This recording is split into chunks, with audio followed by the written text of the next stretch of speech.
Salut à tous les amis. Bon, j'ai le sourire, mais le sujet dont j'ai envie de vous parler, ça me fait pas très rire. C'est la volonté de réintroduire les néonicotinoïdes. Du coup, vous savez, ces tueurs d'abeilles, c'est des pesticides qui s'attaquent au système nerveux des insectes et qui les tuent.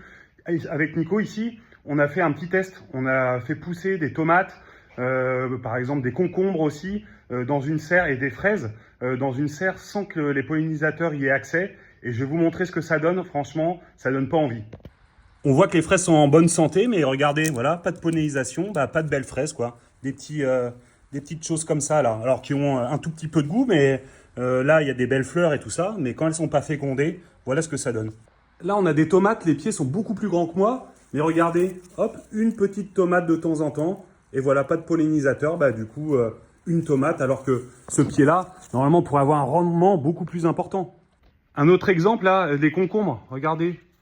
Regardez, hop, voilà. Pas de pollinisation, bah, pas de concombre non plus. Là, par terre, c'est des melons. Alors, il y a plein de fleurs hein, partout, mais je pense pas qu'on réussira à obtenir des melons. Voilà du coup le problème, hein, beaucoup de vers, des fleurs, mais après, pas de fruits, rien du tout, pas de légumes. C'est ça le gros problème.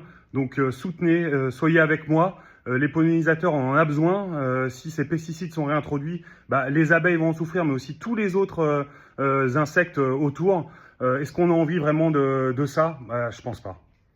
Abonnez-vous à notre page, suivez-nous et puis on vous en dira plus sur ce sujet.